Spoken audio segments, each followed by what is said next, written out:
Welcome to the Human Capital Innovations Podcast, your go-to source for personal, professional, and organizational growth and development. We hope you tune in often for all things people management, organizational development and change, organizational leadership, and social impact related. Maximize your personal and organizational potential with Human Capital Innovations Podcast.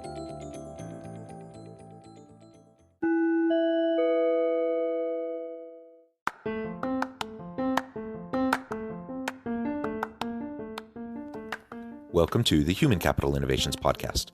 In this HCI podcast episode, I talk with William Shermer about core leadership principles to drive meaning and fulfillment in your team.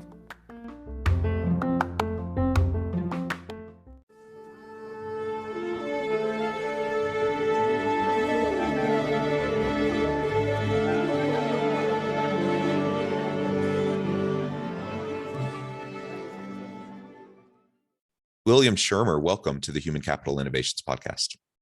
Thank you very much. It's a pleasure to be here, John. Yeah, it's a pleasure to be with you. You're joining us from the Pacific Northwest in Washington. I'm south of Salt Lake City in Orem, Utah.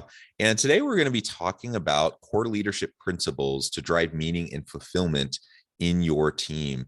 This topic relates to a couple of your recent books, and I'm really excited to unpack that with you and really explore these common leadership principles and the meaning, purpose, fulfillment that we all seek in our personal lives, as well as in our leadership roles, and that we want for our teams and within our organizations. And I think most people would readily say that these are important elements and that they want them, but it's one thing to say it, it's another thing entirely to do it. And so we're going to try to unpack that and figure out how we can go about doing that. As we get started, I wanted to share William's bio with everybody. William Shermer is a senior management professional in human resources, having been involved with HR talent management and learning and development functions for domestic and international firms over more than 20 years. His expertise includes the creation and deployment of leadership development programs for a number of organizations. He holds USA, UK, and global HR certifications. A wonderful background. It is a pleasure to have you. Anything else you would like listeners to know by way of your background or personal context before we dive on into the conversation? No, not really. It's covered very well. I sort of fell into HR about 23 years ago or so. I was working as an area manager for a retailer in the UK and really enjoyed all of the personnel side of things. How do you hire good people, good matches for the job and for the organization? How do you bring them on board and get them to be productive and also happy and fulfilled in what they do? Because people who are fulfilled in their work tend to be productive and they tend to stay. So those things sort of morphed themselves a little bit into a career in HR, where I had an opportunity to start my career in the UK, a little bit in consultancy work before I sort of made the switch over into corporate HR, where I've been ever since. Yeah, that's great. And thank you for that background. And it's a common story. Many people have kind of backed their way into the HR profession through a variety of paths, but that's a common story I hear. Some people, and I teach it at a university in a human resource program. So we graduate students who are specifically getting degrees in HR, and those students certainly have a mindset towards that's the career that they want. But many people find themselves in a roundabout way getting into HR, and I think the field is enriched because of that, the diverse backgrounds that people bring to the table. So William, as we get into this, I know you have a couple of books related to the topic for today. So maybe you could start by just introducing us to those two recent books, and then we can start to unpack the topic a bit. Yes, certainly. So the first book is called The Leadership Core: Competencies for Successfully Leading Others. And it really grew out of a leadership development program that I had developed and implemented at one organization. And I think most of us think we have a book in us at some point, perhaps not the talent to get it all down on paper. But as I began thinking about the program, I thought, really this is a good primer for many people looking to get into the leadership arena, or perhaps who have just stepped in. And really what I wanted to do is make sure that it was relevant for leaders at all levels. And so it covers several competencies. It starts with character. and then discusses several different competencies which I think are necessary for success. Of course, that unique recipe that makes for successful leaders is never completely agreed upon. Everyone thinks there may be different competencies, and of course that's true depending upon the particular circumstances. But there's several basic competencies that are covered. Things like, how do you recruit? How do you build good teams? What is servancy and stewardship? How do you manage change, and how do you develop people? And the second book grew similarly out of the leadership development program that was designed for people who were taking that first step into leadership. And as I began thinking about the program, I really thought that this was good general advice regarding how to lead a more fulfilling life, perhaps a happier life along the way. And it started with self-management. So in that particular book, which is called Fulfilled, we talk about, again, character, but also delve into other subjects like emotional intelligence and self-awareness, resilience, how to manage stress, how to manage change in your own life, and how to develop yourself. So these sort of form the background and really have become a passion over the last few years in looking at, whether you are in the workplace or at home, how do you gain a more fulfilled experience? How do you take some more joy and prosperity out of what you're doing? Again, whether it's in the office or outside of the office. Yeah, thank you. And I think that is a really important point to make right on the outset. And also what you said about leadership being unique. So we all want fulfillment. We all want to feel like our life matters, that we're doing something important that makes a difference. And that could be, maybe I'm a stay-at-home dad and I'm raising my kids, and that's where I get my meaning and fulfillment. That's great. Maybe I have a successful career. Maybe it's a blend of the two. And there's as many configurations of that as there are people and families, right? And there's just different circumstances. And then the same thing with leaders, different leaders in different contexts with different personalities, different styles. What's going to help them be successful? There's some commonalities, there's some common themes and principles, but largely we have to figure that out for ourselves, so we can be true and authentic in our own leadership approach. So I appreciate you also acknowledging that. Sometimes people, claim that they have kind of the secret sauce of leadership and follow my model and everything's going to unlock for you and be roses and unicorns. And that's just it. Everyone has to go through the iterative process of figuring it out for themselves. And I think that's a healthy exercise to go through, and to continually be self-reflective and introspective about your approach and how that's, in how you're interacting with the people around you, because no two situations are alike. No two work contexts are exactly alike. And so we always have to iterate and adapt and ultimately do what's going to work both for us and for our team. Yes, that's exactly right. In the book, of course, I have a biased opinion, as it represents years of work, but that you're exactly right. There is no one right way to lead. There is no one best way. And although the book is a primer and talks about certain principles that I think are probably universally well received, it's situational. And the hard reality about leadership is that it isn't taught. At the undergraduate level, for example, no one goes into a college program that says, here's how you're going to become a better leader. And it's taught on the job and through hard experience and through mistakes, and we all make them. Any leader who perhaps is arrogant enough to think that they don't make mistakes or their people don't see them stumbling is just denying reality. And we do that, and it is an iterative process where we learn and our leadership transforms over the course of our career as we not only gain further experience, but we gain further mentoring from others who are going to be able to say, here are some things that I've learned, some mistakes that I've made. And you have to mold all of that into a leadership style that works for you.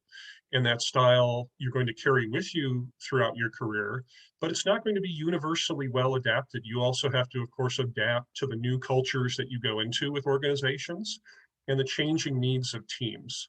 So that's absolutely correct. It's leading in the military is very different than leading in another environment, for example. And we have to make sure that our leadership is situational and is adaptive.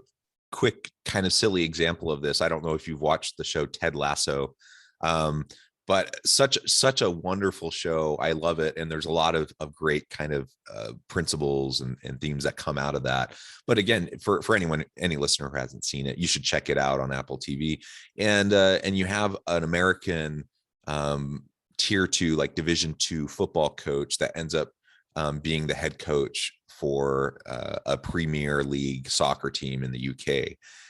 And it's kind of a case study in like good leadership practices and principles, where you have this person who's completely a fish out of water from the Midwest, who's now in the UK and trying to lead a team in a sport he's never coached ever. Right.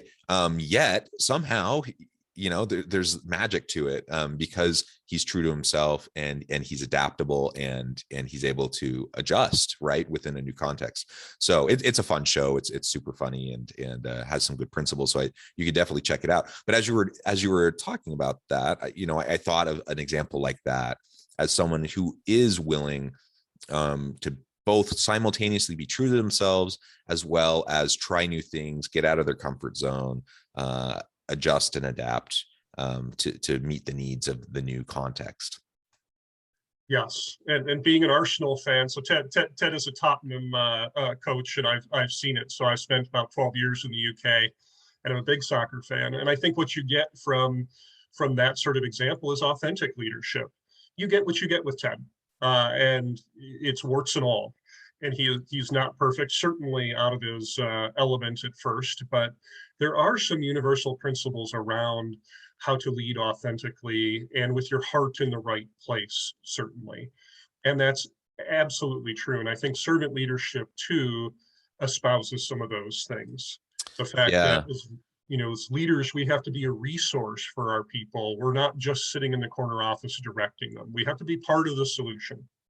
Yeah. And so that's where I wanted to go next. You already, as you were introducing the 2 books, you introduced a few concepts already, one of them being servant leadership, and you talked about stewardship. In my mind, those are foundational pieces that I think would apply just about in any leadership setting.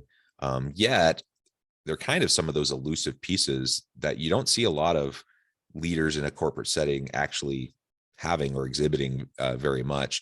Tell us a little bit more about what you think in terms of stewardship, in terms of servant leadership.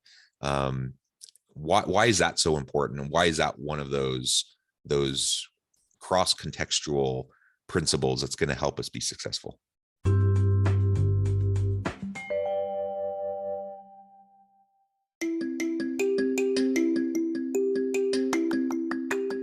I'm excited to announce the publication of my new book from HCI Press, Bluer Than Indigo Leadership: The Journey of Becoming a Truly Remarkable Leader. Early in my adult life, I learned about an Asian proverb that translates as bluer than indigo. If you think about the color indigo, it is a brilliant, deep, and vibrant blue, what some would call the bluest of blues. To have something that is bluer than indigo is rare and truly remarkable. Contrary to popular myth, there is no one-size-fits-all or cookie-cutter approach to effective leadership. There's no silver bullet, no secret sauce, no go-to model that will solve all of our problems. The truth is, great leaders have all had their unique strengths and flaws, and have all had to discover and then pave their own distinctive path in their life's journey to fulfill their leadership potential.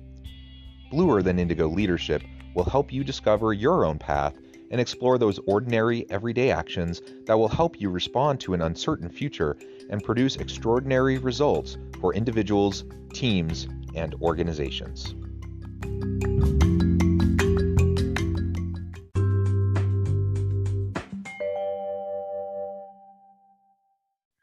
Yeah, I think it's largely misunderstood. I think servant leadership is seen as being this sort of kinder, gentler form that's fuzzy, that's easy on performance management issues, that doesn't really demand as much of people. And that's quite simply not the case.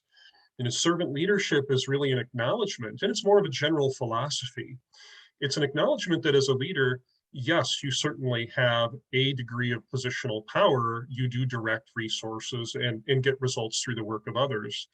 But you have to realize that after setting expectations and communicating them, that you then have to be a resource. You have to be part of the solution and not perhaps having a degree of humility that allows you to roll up your sleeves and get down in the dirt with your people and help them realize that you will do what is necessary to help them. And at times, of course, you're going to act in a position that might seem uh, almost subordinate. For instance, a leader doesn't have all the right answers, and a leader shouldn't expect that. You hire experts in your team, and you expect that in certain situations that they might take the lead, that they may be the best person to actually lead a project or initiative.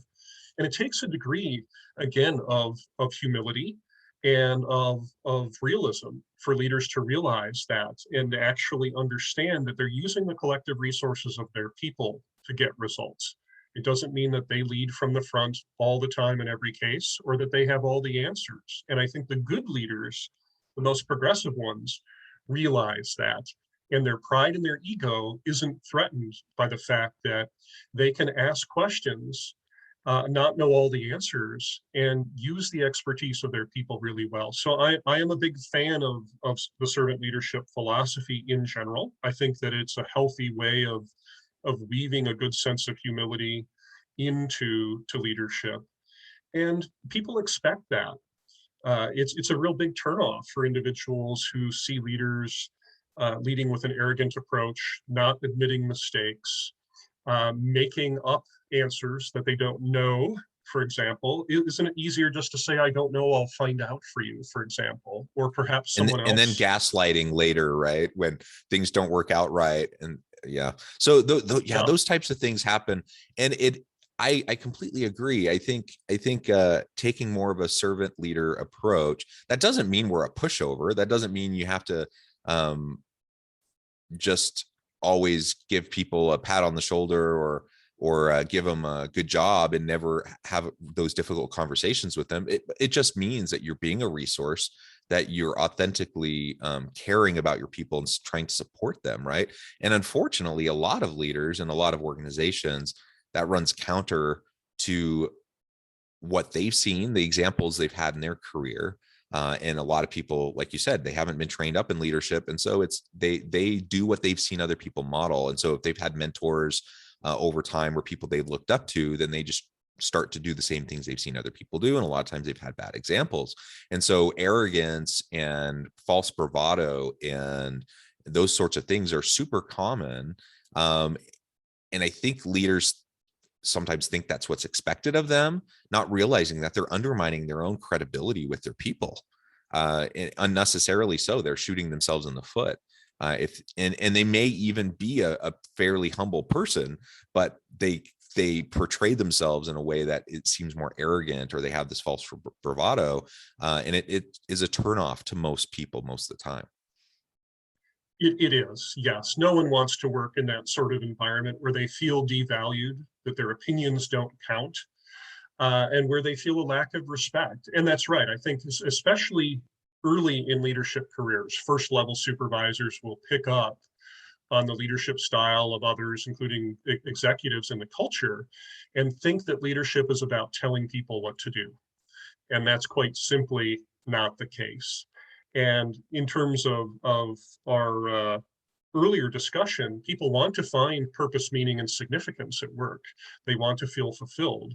And a leader that makes them feel small and unimportant won't deliver on that. And people are going to leave. They're not going to leave for money. They'll find more money along the way, but they're going to leave quite simply because they spend a lot of their waking hours at work, whether it's from their home or in the office, and they want to be treated well. And I think that's what one of the biggest lessons we can teach first level leaders is it's still about having a high standard in terms of your expectation for performance and behavior, and to make sure you uphold it. But you also have to respect everyone along the way. Yeah. And I appreciate the tie-in back to fulfillment. Another principle you mentioned was stewardship. Can you unpack that for us a little bit? Yes, another concept I think that's important. As leaders, we don't own talent.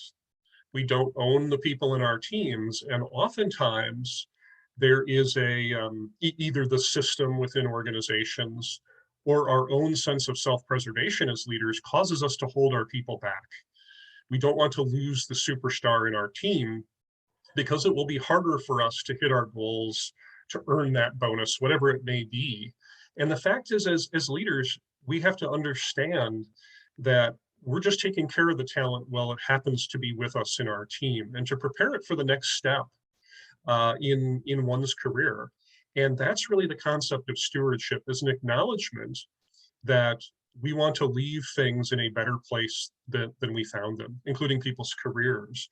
And I think that's not celebrated enough within organizations, that leaders who are good people developers and who are good stewards for talent will be a conveyor belt for talent within the organization. And they really should be recognized and rewarded for that. Yeah, I think the stewardship piece is so important. And I think of one specific example in my career. Many listeners know for a time I was on the board of directors of the HR Certification Institute, a really rewarding, wonderful opportunity, a great group of people. You have a bunch of HR certifications. You probably have some HRCI certifications. And I was struck by the very first board meeting that I attended. The board chair, in conjunction with the CEO, sitting there and explaining to us exactly what you just said, the stewardship role of each individual board member, in our responsibility to leave the company better off for the work that we do. And that simultaneously means we need to support each other and lift each other up so that we can each have better contributions, and that we are constantly thinking about how do we leave our team, how do we leave our situation, our work arrangement in a better place than it was when we started. And that was reinforced over and over and over again. It wasn't the first time I'd heard it, or the first time I'd seen it, but it was the first time that I'd seen it consistently in practice over and over and over again, a dominant theme in everything that we did. And it was meaningful.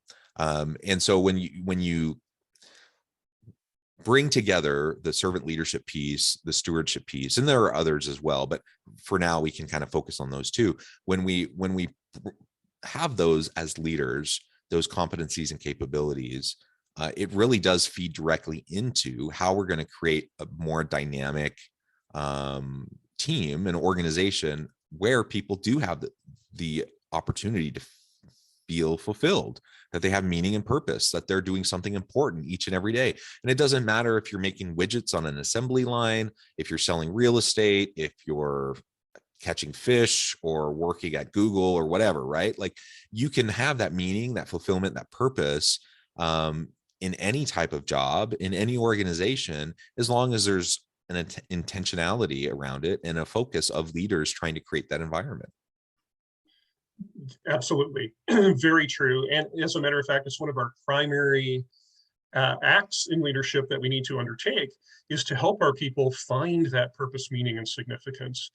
And of course, it's not only written into things like mission statements and vision statements within organizations.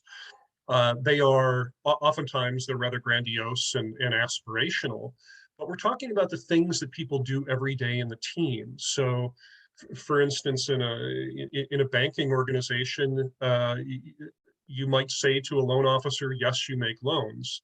Or you might say, one of the primary things that you do is you help other people fulfill their financial dreams, including home ownership, by providing them access. And to tell the stories of how you have individually impacted other people's lives. And by doing these sorts of things, people are drawing more meaning from what might seem an everyday occurrence. The Fred Factor, for example, written by Mark Sanborn, is a classic case of this, of literally a postman taking more meaning from his job through creative ways to deliver better service to his customers. And his customers were delighted, as a matter of fact. So it's incredibly important as leaders that we find out what our people find most meaningful or what they aspire to, and then to help connect doing the work to fulfilling those aims, and to create a connection between what they're doing and doing well and impact. Because we want to make sure, of course, along the way, the bottom line is to make sure people perform, but we want people to feel good about performing and to let them know that performing is more than just about the bottom line, more than about commercial success for their employer, because that's not going to inspire anyone to get up out of bed and to fight traffic in the morning. They want to take more meaning from that, and they want to author the story of their own lives. So that's really what good leadership is about, including servant leadership, is including people in the narrative of their work lives. I love it. I love it. William, it has been a real pleasure. I know at the time I'm going to have to let you go here in a minute so you can get on with your busy day. But before we close, I wanted to give you a chance to share with listeners how they can get connected with you, where they can find your books, and anything else you would like to say by way of closing remarks before we wrap up. Of course, yeah, I certainly appreciate it. So people can get a hold of me through my website, which is willshermerofficial.com. They can also find me on Instagram, Will Shermer Official as well. Will Shermer 1 on Twitter. I'm on Facebook as Will Shermer Official also. So there's a few different ways to get a hold of me.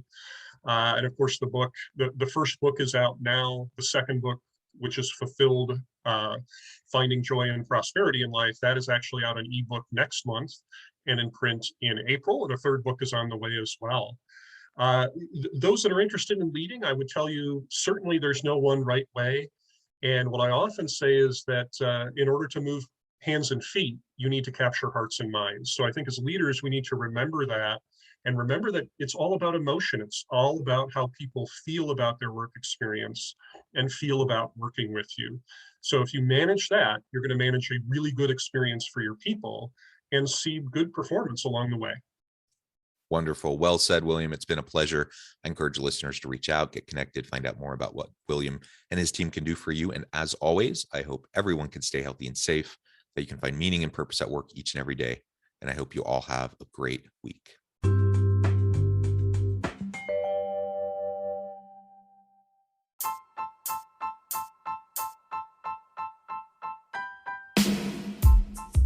The alchemy of truly remarkable leadership. Ordinary, everyday actions that produce extraordinary results. Consider how the nature of work has shifted over the past 50 years. With increased globalization, rapid technological advancement, and the shift in economic composition, the average job of today looks very different than the average job of 50 years ago. What will the jobs and organizations of tomorrow look like? Moreover, what does this all mean for organizational leaders? What are the core competencies and capabilities of organizations and their leadership that are prepared for continued disruption and geopolitical and socioeconomic shifts? Regardless of what the future holds, increasingly, leaders need to be socially minded, data-driven, decisive, champions of talent, and disruptors of the traditional notions of leadership, teams, organizations, and work.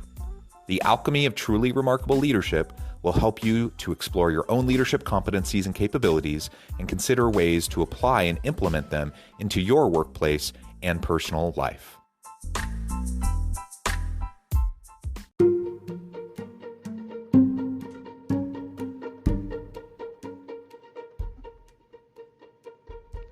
Check out Human Capital Innovations magazine, Human Capital Leadership.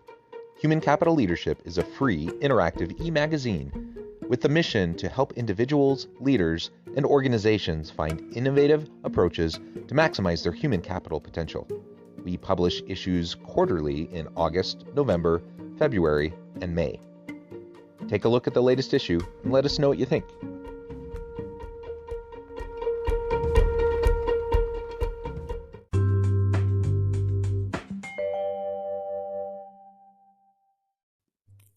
Thanks again for joining us for this episode of the Human Capital Innovations Podcast.